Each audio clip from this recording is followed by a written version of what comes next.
Le président de la République, M. Patrice Talon, a conduit les travaux de la session hebdomadaire du Conseil des ministres qui s'est réunie ce jour, mercredi 28 juillet 2021. À l'issue de la séance, les décisions ci-après ont été prises. Au chapitre des mesures normatives, la transmission à l'Assemblée nationale pour examen et vote du projet de loi portant protection du patrimoine culturel en République du Bénin. Une bonne partie du patrimoine culturel béninois a été, par le passé, l'objet de trafics divers. Aujourd'hui encore, il s'observe, ici et ailleurs, des velléités de vol, de destruction ou de dégradation d'œuvres culturelles et historiques majeures.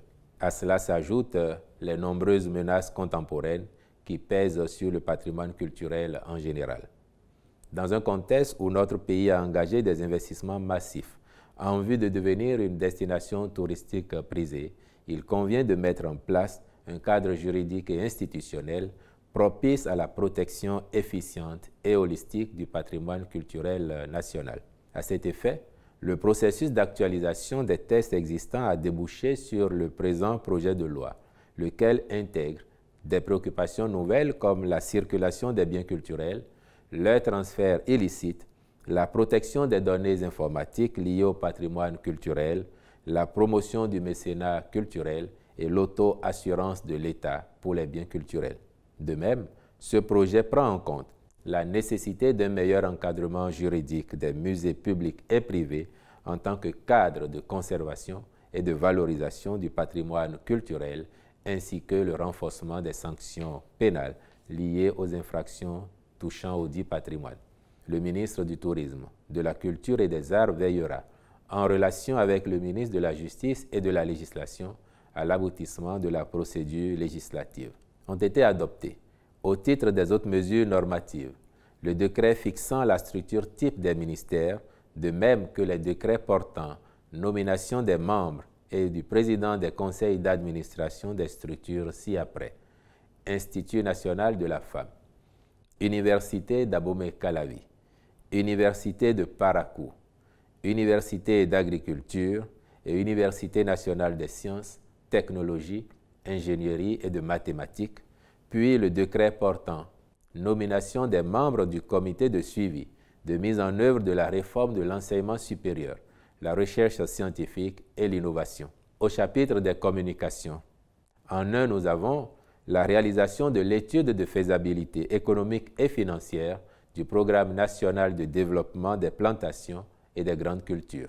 La mise en œuvre diligente de ce programme nécessite, pour en garantir l'efficience, qu'une étude approfondie soit réalisée par un bureau d'études expérimenté dans le domaine agricole. La dite étude sera conduite de façon synchronisée avec les travaux techniques afin d'anticiper sur les variables économiques, financières et de rentabilité. Ces informations serviront, entre autres, à engager la mobilisation du financement. De façon spécifique, les aspects suivants seront abordés. L'évaluation des choix techniques en termes de culture à développer, l'identification des zones appropriées ainsi que leur potentiel, les modalités de mise en exploitation des domaines, la nature et le contenu des partenariats avec les exploitants agricoles, le programme d'investissement et les besoins de financement, le cadre de gouvernance du programme, le plan d'affaires. À cet effet, les ministres veilleront à la bonne exécution de la mission confiée au bureau d'études retenu. En point 2, le contrat d'assistance technique pour la modernisation de l'Office de radiodiffusion et télévision du Bénin, ORTB. La révolution numérique génère de nouveaux paradigmes dans le secteur audiovisuel.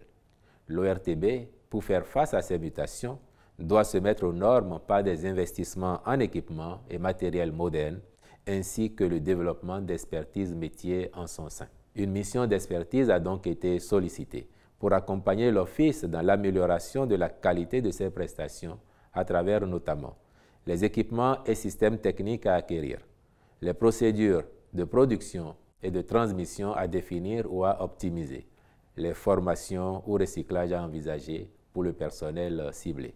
En point 3, la poursuite des prestations de l'Agence nationale de l'assurance maladie ANAM et de l'Agence nationale de gestion de la gratuité de la césarienne par l'Agence nationale de la protection sociale. En vue d'accroître la capacité d'accès des citoyens, notamment des plus démunis, aux services sociaux de base, le gouvernement a mis en place le projet Assurance pour le renforcement du capital humain, dont la phase pilote a été conduite avec succès par l'ANAM. Celle-ci a impacté plusieurs dizaines de milliers de nos compatriotes considérés comme pauvres extrêmes. L'implémentation de cette stratégie intégrée de prise en charge des populations vulnérables a nécessité la création de l'Agence nationale de la protection sociale comme régulatrice des services à offrir. Mais en attendant l'aboutissement du processus de recrutement de la compagnie d'assurance à même de fournir les 10 services, le Conseil a autorisé la mise à disposition de l'Agence nationale de protection sociale, du personnel de l'Agence nationale de l'assurance maladie et de l'Agence nationale de gestion de la gratuité de la césarienne. Cette option vise à assurer la continuité au profit des bénéficiaires des prestations que ces deux agences offrent actuellement.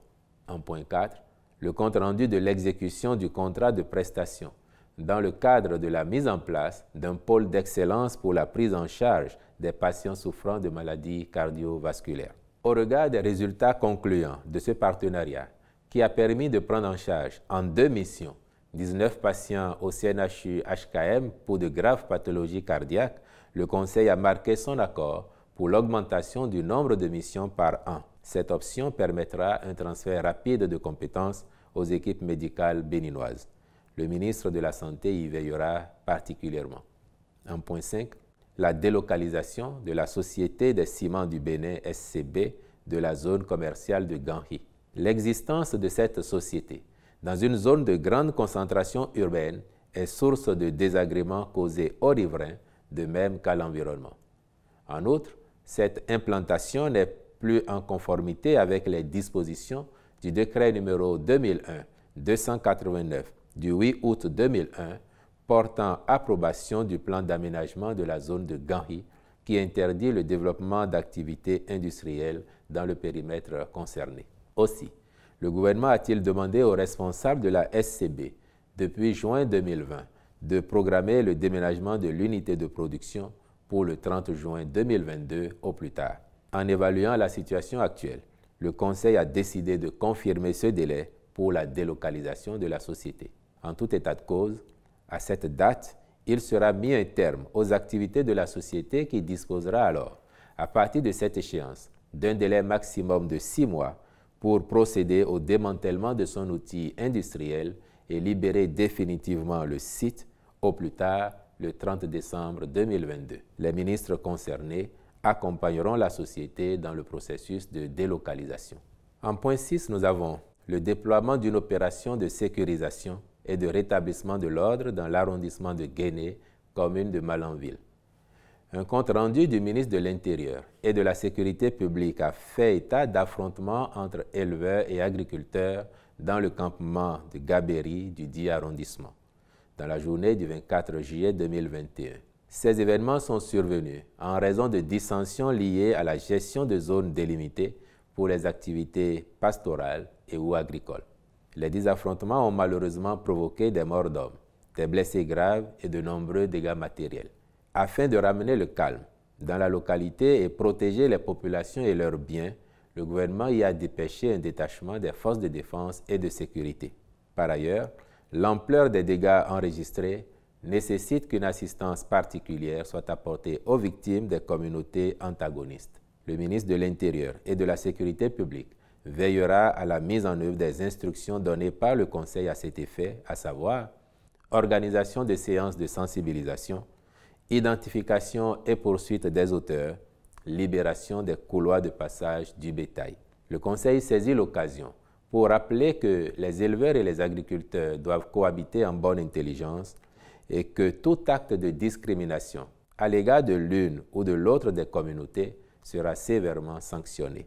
Au chapitre des rencontres et manifestations internationales, le Conseil des ministres a autorisé la participation du Bénin au sommet mondial sur l'éducation à Londres au Royaume-Uni les 28 et 29 juillet 2021, ainsi qu'à la conférence sur l'initiative allemande G20 Compact with Africa à Berlin le 27 août 2021, puis l'organisation à Cotonou les 2 et 3 septembre 2021 de la réunion du réseau francophone des ministres en charge de l'économie numérique, puis du 4 au 17 novembre 2021 du 20e concours d'agrégation des sciences juridiques, économiques, politiques et de gestion du Conseil africain et malgache de l'enseignement supérieur CAMES. Enfin, au chapitre des mesures individuelles. Sur proposition du ministre, les nominations ci-après ont été prononcées au ministère de l'Économie et des Finances. Secrétaire général du ministère, M. Alban Bessan. Directeur adjoint de cabinet, Mme Adidjatou Hassan Zanouvi. Conseiller technique au suivi des notations et projets structurants, M. Armand Ologoudou. Conseiller technique au budget, M. Maker Agbante. Directeur national du contrôle financier, M. Éric Yetonyon.